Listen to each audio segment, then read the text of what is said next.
¿Qué está mal conmigo y con mi cuerpo? Eres perfecta tal como eres. ¿Cuánto pesa realmente un cuerpo cuando es mirado con desprecio?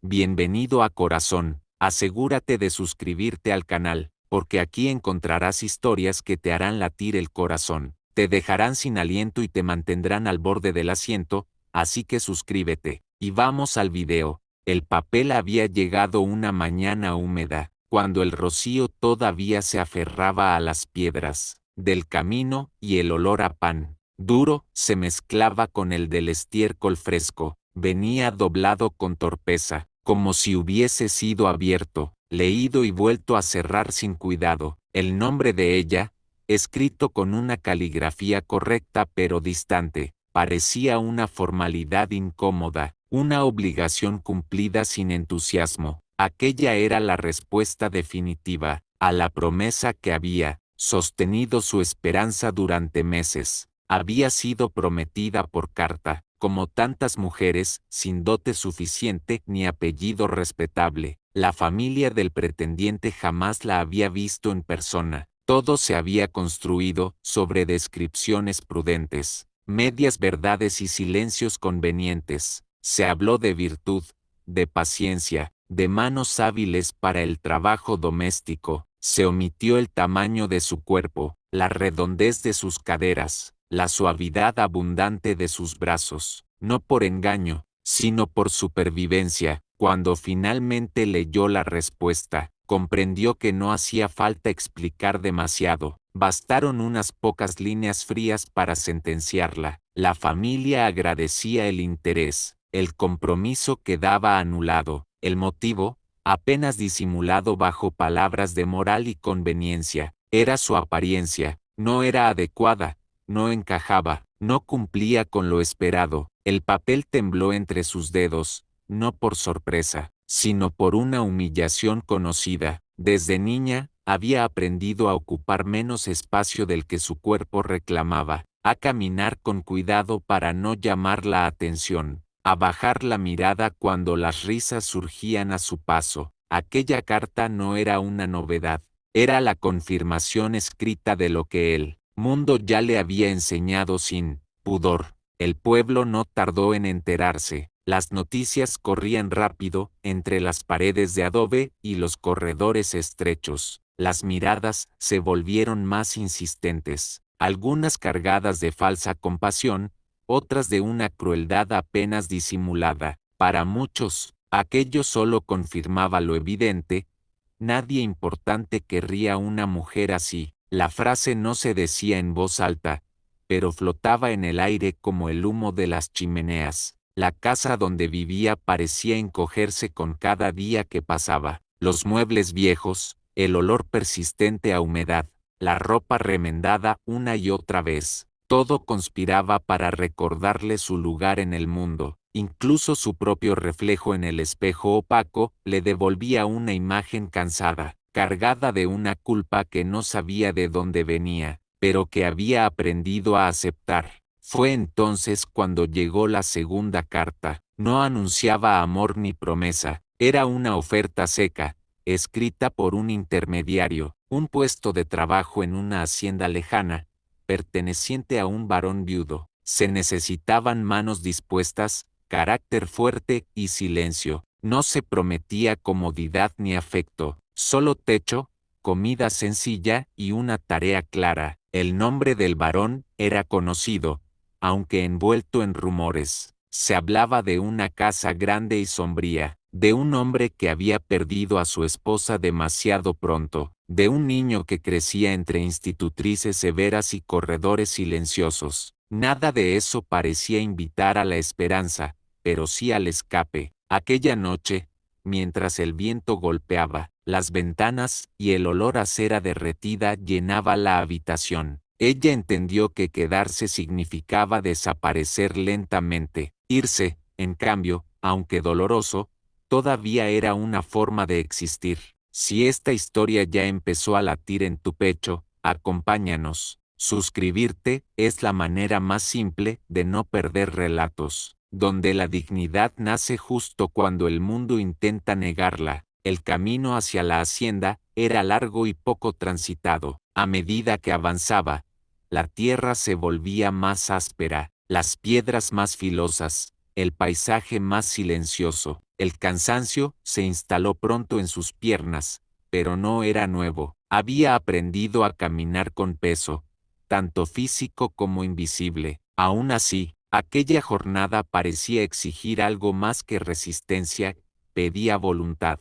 En las paradas breves, se sentaba sobre troncos húmedos, respirando el olor metálico del aire antes de la lluvia. Observaba sus manos enrojecidas, hinchadas por el esfuerzo, y pensaba en lo curioso que resultaba que nadie cuestionara su fortaleza para el trabajo. Pero si su derecho a ser elegida, el cuerpo que servía, era el mismo que no merecía amor. Al caer la tarde, divisó por primera vez la silueta de la hacienda. Se levantaba sobre una leve colina, rodeada de árboles antiguos que parecían custodiar secretos. Las paredes de piedra reflejaban una grandeza sobria, sin ornamentos innecesarios. No era un lugar acogedor, pero imponía respeto, o quizá miedo. A ella le provocó una mezcla de ambas cosas. El portón de hierro estaba cerrado, cubierto por marcas del tiempo y un leve olor a óxido. Golpeó con cuidado, consciente de su pequeñez frente a aquella estructura. Fue recibida por una mujer mayor, de mirada firme y postura recta, que la examinó sin disimulo. No había crueldad en sus ojos, pero sí una evaluación precisa, casi matemática. La ama de llaves no preguntó por su pasado ni por sus sentimientos. Solo confirmó su nombre, revisó la carta de recomendación y señaló el interior con un gesto breve. Dentro, el aire era frío y olía a cera limpia, madera encerada y silencio acumulado. Cada paso resonaba en los corredores altos, recordándole que aquel no era un lugar para cometer errores. Le asignaron una habitación pequeña, cerca de la cocina, nada lujoso, pero ordenado. La cama crujía al sentarse y las mantas eran ásperas, aunque limpias. Mientras deshacía la maleta, sintió algo cercano al alivio. Por primera vez en semanas, nadie la miraba con burla ni con lástima, solo con expectativa. El trabajo comenzó al día siguiente, sin ceremonias. Limpiar, ordenar, cargar agua, atender pequeños encargos. El cuerpo respondió con obediencia, como siempre lo había hecho. Sin embargo, algo distinto empezó a surgir en aquel silencio controlado, una sensación leve, casi imperceptible, de que allí no era invisible por completo. Aún no había visto al varón. Su presencia se sentía más que se mostraba, en la forma en que la casa parecía contener la respiración, en el respeto rígido del personal, en la ausencia constante de risas. Era un hombre marcado por la pérdida, decían, y la casa llevaba ese luto como una segunda piel. Ella no esperaba nada de él, no respeto, no bondad, mucho menos afecto. Su objetivo era simple: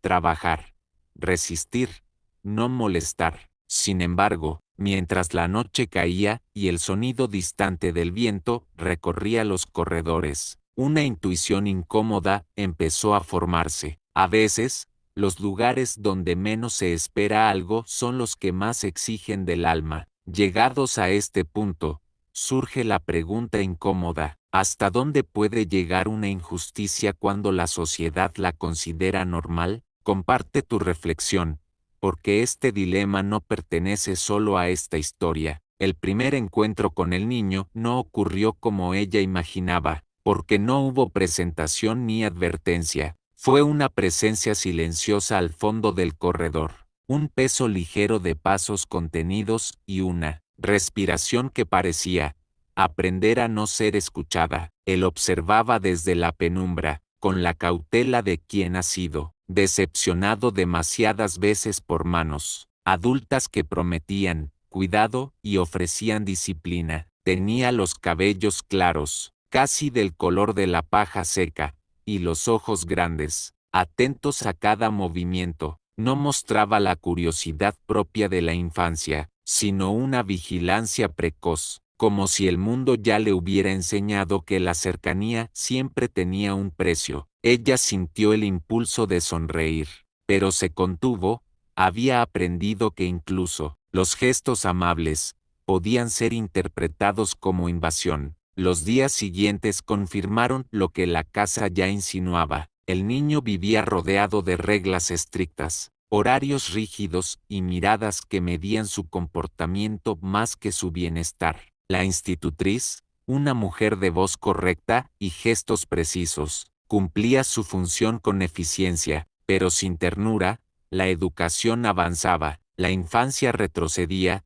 Ella comenzó a notar pequeños detalles, el modo en que el niño se tensaba ante cualquier error mínimo, la forma en que escondía las manos cuando derramaba agua o ensuciaba el suelo, el silencio que seguía a cada corrección, un silencio cargado de vergüenza aprendida.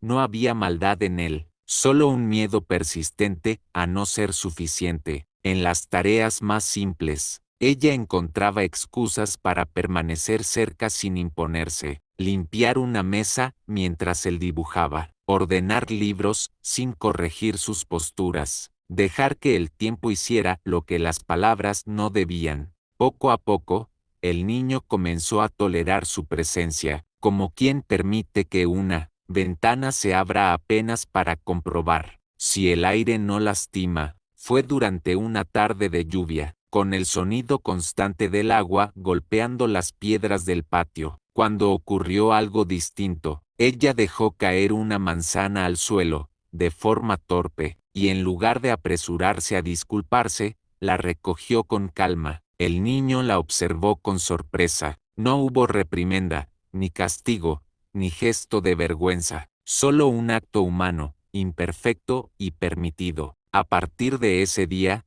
la distancia se redujo de manera imperceptible. Él empezó a seguirla con la mirada, luego con los pasos, y finalmente con preguntas, mudas que se expresaban en gestos y silencios compartidos. Ella no intentó ocupar un lugar que no le correspondía, se limitó a estar, y eso, para el niño, resultó suficiente. En esa relación naciente, ella descubrió algo que no esperaba: la capacidad de cuidar sin desaparecer.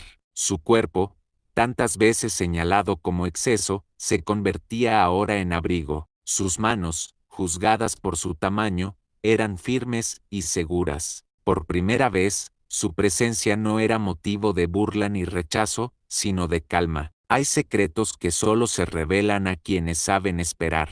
Si quieres seguir descubriendo lo que esta casa esconde y formar parte de quienes conocen la historia completa antes que nadie, permanece atento a cada bloque. La primera vez que vio al varón fue en el corredor principal, a una distancia prudente, como si la casa misma hubiese decidido colocarlos en extremos opuestos. Él avanzaba con pasos firmes, envuelto en un luto que no necesitaba ropa negra para imponerse. Su rostro mostraba una dureza aprendida, una combinación de cansancio y control que no dejaba espacio para preguntas innecesarias. No la miró de inmediato, su atención parecía siempre ocupada en asuntos invisibles, en pensamientos que caminaban a su lado. Cuando finalmente sus ojos se posaron en ella, no hubo sorpresa ni juicio explícito, solo una evaluación breve, silenciosa, que no buscaba confirmar rumores ni desmentirlos. Fue un gesto simple, pero para ella resultó desconcertante. No había desprecio, tampoco indulgencia, era una mirada que reconocía una presencia y la dejaba existir sin comentario. Aquello, tan mínimo, se convirtió en un acontecimiento interior. Había sido observada de muchas formas a lo largo de su vida, pero rara vez con neutralidad. Esa ausencia de juicio era nueva y, por ello, inquietante. Con el paso de los días, comenzó a percibirlo como parte del ritmo de la casa, siempre puntual, siempre distante, siempre correcto. El varón no elevaba la voz ni imponía su autoridad con gestos grandilocuentes. Su poder residía en la expectativa silenciosa de que todo funcionara como debía, y funcionaba. Ella comprendió que aquel hombre no era frío por naturaleza, sino por necesidad. La pérdida había construido muros que protegían más de lo que aislaban. Cada objeto en la casa parecía colocado con cuidado, no por estética, sino por memoria. El olor a cuero viejo en la biblioteca, la pluma siempre limpia sobre el escritorio, el medallón roto que a veces brillaba bajo la luz tenue, olvidado sobre una repisa. El respeto que él mostraba hacia ella se mantenía constante, no la humillaba, no la destacaba, era tratada como parte del engranaje necesario para que la casa siguiera en pie. Para alguien acostumbrada a hacer el error evidente, aquella normalidad se volvía un terreno desconocido. Sin embargo, no todos compartían esa indiferencia medida. Las miradas de la institutriz comenzaron a volverse más agudas. El personal murmuraba con cautela. El pueblo, siempre atento a cualquier desviación del orden esperado, empezaba a construir interpretaciones. Una mujer como ella no debía ocupar un espacio que no le había sido asignado desde el nacimiento. Ella lo sabía, y aún así, cada tarde en que el niño reía con torpeza contenida, cada noche en que el silencio de la casa parecía menos pesado, confirmaba una intuición peligrosa. A veces, pertenecer no es un privilegio concedido, sino una consecuencia inevitable de ser necesario. Si alguna vez te sentiste fuera de lugar y aún así decidiste quedarte, esta historia también habla de ti. Aquí somos muchos los que entendemos ese silencio. Quédate y acompaña este camino compartido. La transformación no ocurrió de golpe, sino a través de gestos tan pequeños, que nadie habría sabido señalarlos como origen de algo mayor. Fue una taza colocada siempre en el mismo lugar, un abrigo doblado con cuidado extra, una luz encendida unos minutos antes del anochecer. La casa empezó a responder a una presencia que no pedía permiso para existir, pero que tampoco reclamaba protagonismo. El niño fue el primero en cambiar. Sus pasos ya no se deslizaban con miedo por los corredores, sino con una curiosidad tímida que se atrevía a avanzar. Sus dibujos, antes rígidos y repetitivos, comenzaron a llenarse de formas torcidas, colores que no obedecían órdenes, líneas que se permitían errar. Ella observaba sin corregir, consciente de que el error también podía ser una forma de libertad. El varón notó la diferencia sin buscarla, no porque alguien se lo dijera, sino porque la casa se comportaba de otro modo. Los silencios eran menos densos, las comidas, aunque sobrias, parecían menos mecánicas. El niño dormía mejor, detalles mínimos, pero suficientes para despertar una atención que llevaba años dormida. Fue una tarde fría cuando ocurrió el gesto que ninguno de los dos esperaba. Ella encontró al varón en la biblioteca, inclinado sobre papeles antiguos, con el rostro marcado por una preocupación que no se molestaba en ocultar. En lugar de retirarse de inmediato, como dictaban las normas no escritas, dejó sobre la mesa un cuenco con agua tibia y romero, destinado a aliviar el cansancio de las manos. No explicó nada, no pidió aprobación, simplemente lo hizo. El varón alzó la vista, sorprendido no por el acto en sí, sino por la naturalidad con que había sido ofrecido. Aquel cuidado no exigía gratitud ni atención, era un gesto funcional, humano, que no buscaba atravesar barreras emocionales, sino aliviar una necesidad concreta. En esa simplicidad residía su potencia. Desde entonces, la presencia de ella adquirió un matiz distinto. No era solo una trabajadora eficiente ni una figura silenciosa. Era alguien que comprendía el peso de la casa sin intentar cargarlo entero. Alguien que ofrecía apoyo sin invadir. Para un hombre acostumbrado a la obediencia distante, aquella forma de respeto resultó desconcertante. Los rumores, sin embargo, no tardaron en intensificarse. El pueblo interpretaba cualquier desviación como amenaza. La idea de que una mujer sin linaje ni belleza aceptable ocupara un lugar estable en la hacienda irritaba a quienes dependían del orden rígido para justificar sus propias carencias. La institutriz, especialmente, observaba cada interacción con una atención calculada, como si esperara el momento exacto para intervenir.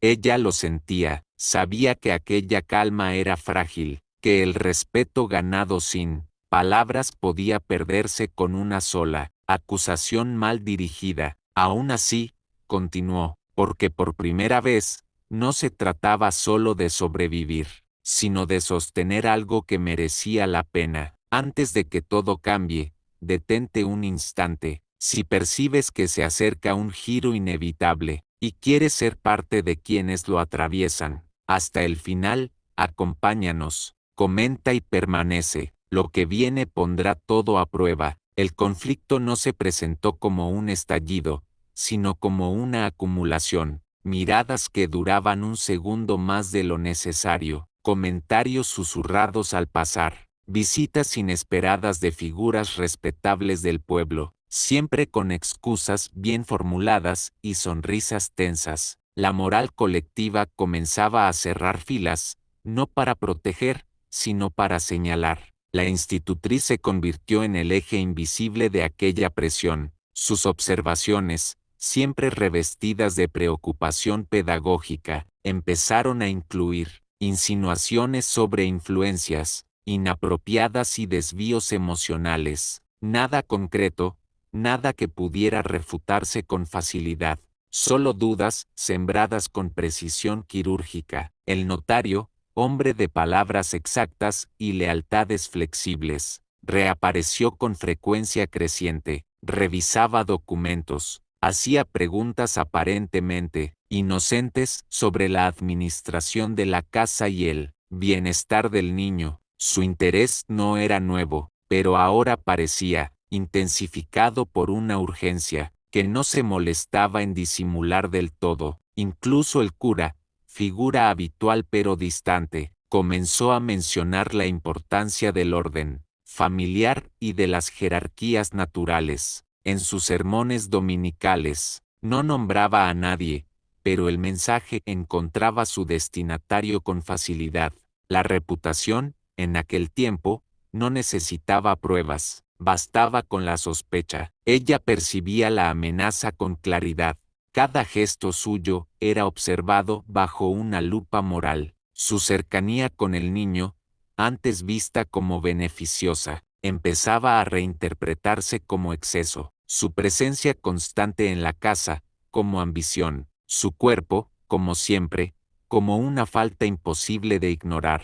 El varón, por su parte, parecía atrapado entre dos fuerzas opuestas. La gratitud silenciosa que sentía no encontraba un lenguaje social aceptable para expresarse. Defenderla abiertamente implicaría desafiar un sistema que había sostenido su apellido durante generaciones. Callar, en cambio, significaba permitir que la injusticia avanzara sin resistencia. La casa volvió a tensarse, los pasillos recuperaron parte de su frialdad. El niño, sensible a los cambios, comenzó a retraerse otra vez, como si presintiera que aquello que había ganado estaba en peligro. Ella lo notó de inmediato y comprendió que el tiempo de la calma había terminado. El misterio que rodeaba la hacienda empezaba a tomar forma. El medallón roto reaparecía en lugares inesperados. Ciertas medicinas dejaban un rastro metálico persistente. Una carta antigua, mal escondida, parecía cambiar de sitio. Pistas dispersas que nadie quería unir, porque hacerlo implicaría cuestionar verdades convenientes. Ella no sabía aún cuál sería el golpe final, pero intuía su dirección, y en esa intuición se preparó, no para huir, sino para proteger aquello que había aprendido a amar sin condiciones. El escándalo no llegó con gritos ni violencia, sino con una carta oficial entregada una mañana gris, cuando el olor a lluvia vieja aún flotaba sobre los jardines. El papel llevaba sellos formales y palabras. cuidadosamente elegidas para parecer justas. Se hablaba de protección, de reputación, de bienestar del niño. En el fondo, era una orden disfrazada de preocupación moral. Ella comprendió el contenido antes de terminar de leer. Su permanencia en la hacienda había sido considerada inapropiada, la cercanía con el heredero, malinterpretada, su influencia, catalogada como peligrosa. No había acusación concreta, solo una suma de insinuaciones suficientes para justificar su expulsión inmediata. El varón recibió la noticia con un silencio que pesaba más que cualquier reproche. Sabía de dónde venía aquello, reconocía la mano invisible del notario, el respaldo conveniente del cura, la vigilancia constante de la institutriz. Todo encajaba demasiado bien como para ser casual. Aún así, el sistema que lo sostenía exigía una respuesta rápida, y la respuesta esperada era el sacrificio de quien menos poder tenía. Ella no se defendió, no por falta de dignidad, sino por claridad. Entendió que resistirse allí solo reforzaría la narrativa construida en su contra. Preparó su partida con la misma discreción con la que había llegado, doblando la ropa, limpiando la habitación por última vez, tocando las paredes como quien se despide de un refugio breve pero verdadero. El niño no fue testigo directo, pero lo supo. La casa se lo dijo en sus silencios repentinos, en la ausencia súbita de gestos cotidianos. Aquella despedida sin ceremonia dejó una herida profunda, una sensación de pérdida que no encontraba explicación racional, pero que se alojó en su memoria como una traición del mundo adulto. Antes de irse, ella dejó algo más que orden. Colocó cuidadosamente sobre la mesa de la biblioteca el medallón roto que había encontrado días atrás, escondido entre papeles antiguos. Junto a él,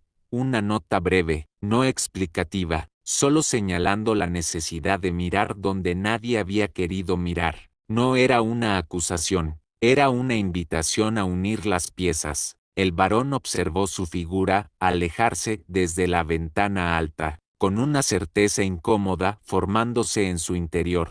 Aquella pérdida no era solo personal, era estructural. La casa había vuelto a su rigidez original, pero ahora esa rigidez se sentía hueca, injustificada, casi ofensiva, y fue entonces cuando el misterio dejó de ser una sospecha y empezó a convertirse en una responsabilidad. La verdad no se reveló de golpe, emergió lentamente, como una herida que había sido cubierta con demasiadas capas de respeto falso. El varón comenzó a revisar documentos antiguos con una atención que antes no se permitía. El medallón roto resultó ser la primera grieta. Pertenecía a la difunta esposa, pero no como recuerdo sentimental, sino como parte de una herencia manipulada. Las cartas escondidas confirmaron lo impensable. El notario había alterado disposiciones legales aprovechando el duelo. La institutriz,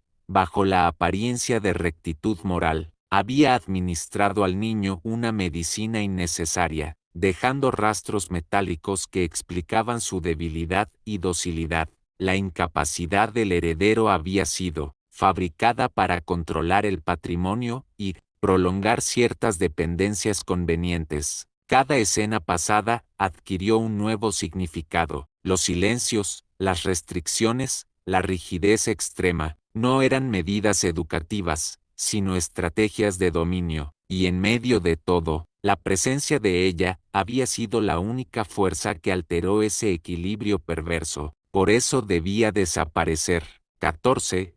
La confrontación fue pública, no violenta, pero firme. En la plaza, ante autoridades y vecinos, los documentos hablaron por sí solos. La moral que antes señalaba ahora bajaba la mirada. Los acusadores se vieron obligados a explicar lo inexplicable. El sistema, expuesto, mostró su fragilidad. Ella fue llamada de regreso, no como criada ni como sospechosa, sino como testigo y como parte esencial de la verdad.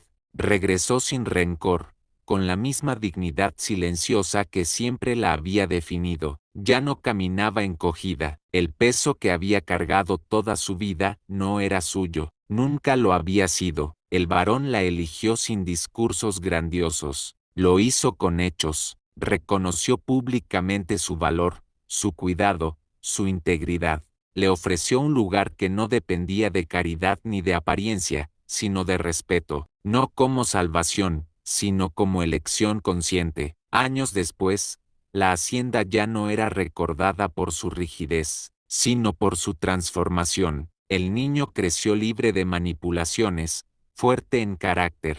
Las normas sociales no desaparecieron, pero perdieron su poder absoluto, y ella, la mujer rechazada por su cuerpo, dejó un legado que ningún apellido podría borrar, porque al final, el verdadero peso no era el de su figura, sino el de una dignidad capaz de resistir a todo un sistema decidido a negarla.